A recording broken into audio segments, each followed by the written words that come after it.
అందరికీ నమస్కారం. ఇటీవల కాలంలో కాకినాడ పోర్టులో బియ్యం ఈ కుంభకోణాలు స్మగ్లర్లు ఇది పెద్ద వదంతగా రాష్ట్ర వ్యాప్తంగా దేశవ్యాప్తంగా కుదిపేసింది. ఇంతలో మన డిప్యూటీ సీఎం గారు మంత్రి నాదెండ్ల మనోహర్ గారు చాలా వ్యయప్రాసాలతో పర్యవేక్షణ చేశారు. సముద్రం లోపలికి వెళ్ళారు. సీజ్ ద షిప్ అన్నారు. మరి సీల్ చేసిన షిప్ ఎక్కడికి వెళ్ళిందో, ఈ బియ్యం ఎక్కడికి వెళ్ళిపోయావో ఏటో అన్నది దీని మీద సిట్ వేశారు, పరిశీలన చేశారు.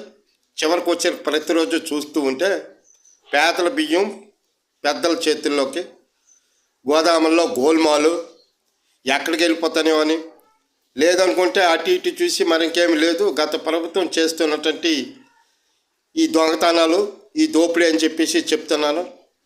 నేను ఒకటి అడుగుతా ఉన్నాను చంద్రబాబు నాయుడు గారు, గత ప్రభుత్వం ఏది చేస్తుందో అది చేసింది, ఇది చేసింది అని అంటే ఈ ప్రభుత్వం ఏం చేసినట్టు? అసలు ఈ ప్రభుత్వం ఏం చేసినట్లు చూస్తూ ఎందుకు ఊరుకుంటున్నావు? ఎందుకమ్మా అంత మొగమాటం? సీజ్ ద షిప్ అని మన డిప్యూటీ సీఎం గారు అన్నారు. మరి సీల్ చేసిన షిప్ ఎక్కడికి వెళ్ళింది? ఆ బియ్యం ఎక్కడికి వెళ్ళాయి? ఎవరు పట్టుకుపోతున్నారు మీకు తెలీదా?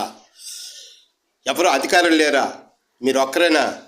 చెత్త ఎందుకు ఆ విధమైన పరిశీలన చేసి దర్యాప్తులు పెట్టు. దోషులు ఎవరో మీకు తెలీదా? ఎందుకు శిక్షించలేకపోతున్నావు?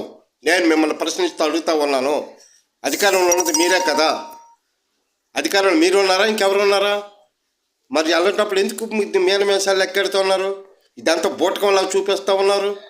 ఏటి బోటకం? ఈ డ్రామాలు ఏంటి? పేదలు కడుక్కు నోటికాడు కూడిను పట్టుకుపోయి స్మగ్లర్లు ఇతర దేశాలకు ఎగుమతులు చేసుకొని అమ్ముకుంటూ ఉంటే నువ్వు చూస్తూ నిమ్మక నీరెత్తినట్టు అలాగా వసులుతూ ఉన్నావు. అప్పుడు ఉన్నంత స్పీడ్ ఇప్పుడు లేదు, వాటి మీద దృష్టి లేదు. ఏమేనంటే ఆ పెర్రనాని మొత్తం గొడవల్లో దోసుకెళ్ళి ఎక్కడికి పట్టుకుపోయాడు. ఎలా పట్టుకెళ్ళిపోతాడు? ఇది శంఖలో పెట్టుకెళ్ళిపోవడానికి తాగడానికి గొడిగా, లేకపోతే ఒక కాగితం మొక్క జోబులో కూరుకుని దొంగతనం పట్టుకొని వెళ్ళిపోవడానికి. వేల టన్నుల బియ్యం అవి పేదల బియ్యం మరి పేదవాడి బియ్యాన్ని పేదవాడిని జరుగుతున్నటువంటి ఈ దుర్మార్గప ఈ ఎగుమతుల కోసం పరిశీలన చేయడానికి మీ దగ్గర సత్తా లేదా?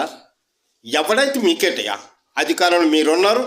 ఖచ్చితంగా అలాంటి దోపిడీదారులను నిర్మూలించాలనుకుంటే కఠిన చర్యలు తీసుకోవాలి, కఠినంగా వ్యవహరించవలసిందే, మొగమాటంగా మాట్లాడవలసిందే. ఇది ప్రభుత్వం ఉండవలసిన సత్తా, ఆలోచన విధానం. కనుక ప్రియమైన ప్రజలారా, మీకు ఈ వీడియో నచ్చినట్లయితే ఖచ్చితంగా నాకు సపోర్ట్ చేయండి. మీరు లైక్